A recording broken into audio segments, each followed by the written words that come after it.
हाय दोस्तों, कैसे हैं आप सभी। मैं डॉक्टर अनव्यास फिर से अपने YouTube चैनल पर आप सभी का स्वागत कर रहा हूं और आशा कर रहा हूं सभी ठीक है, मस्त एंजॉय कर रहे हैं। 11 मोस्ट इंपोर्टेंट क्वेश्चन पर मैं आ गया हूं।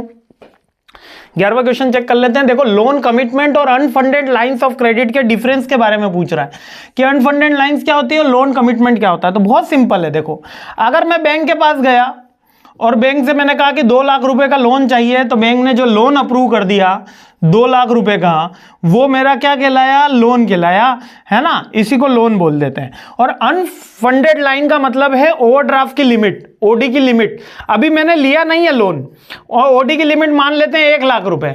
मैंने लोन लिया नहीं है, मैं कभी किसी को चेक साइन करके दूंगा और शॉर्टेज होगी तो वो 1 लाख रुपए में से सेट ऑफ होगी। जैसे कि मेरे अकाउंट में अंदर 80,000 रुपए लगे हुए हैं और मैंने 1,20,000 का किसी को चेक साइन करके दिया है, तो 40,000 रुपए जो शॉर्टेज पड़ हुई, 80,000 रुपए मेरे अकाउंट में रखे, 40,000 रुपए शॉर्टेज हुई, तो 40,000 रुपए जो ओडी लिमिट में से जाएंगे, इसको अनफंडेड क्रेडिट लाइन बोलते हैं।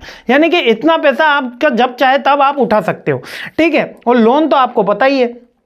तो लोन कमिटमेंट का मतलब लोन ही होता है कि इतना बंदे को पैसा देना, और अनफंडेड लाइन का मतलब कि आप कभी भी अपनी सुविधा अनुसार लोन ले सकते हो। तो दोनों में क्या डिफरेंस है? दोनों में यह डिफरेंस है कि जो अनफंडेड होता है उसमें इंटरेस्ट रेट ज्यादा होती है। देखो, हाँ, ये रहा, अनफंडेड में इंटरेस्ट रेट ज्यादा होती है। लोन कमिटमेंट में हमको डॉक्यूमेंट देने होंगे, ये प्री अप्रूव्ड होता है। इसमें फिक्स्ड कमिटमेंट पीरियड होता है, जबकि इसमें फिक्स्ड कमिटमेंट पीरियड हो ही नहीं सकता। ये फ्लेक्सिबल रहता है। भैया वो 40,000 लेके गया था, हो सकता है मैं अगले दिन ही जमा करा दूं। बहुत सी बार क्रेडिट कार्ड में रहता है ना 45 दिन तक कोई ब्याज नहीं लगता, तो उस तरीके से इसकी फंडिंग जो होती है वो कंडीशनल होती है और ये प्री अप्रूव्ड होता है नीड के अकॉर्डिंग। अब ये 1,20,000 है कि 1 लाख है या 2 लाख है, ये बैंक और कस्टमर के बीच की बात रहती है, पर्सन टू पर्सन वेरी करता है।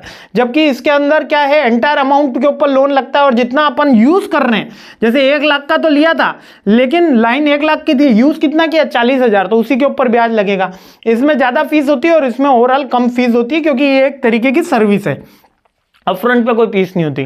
क्लियर है ना? दोनों में डिफरेंस अच्छे से पढ़ लेना। अगले क्वेश्चन पे हमला बोलते हैं और सीरीज जल्द से जल्द कंप्लीट करते हैं। जय हिंद।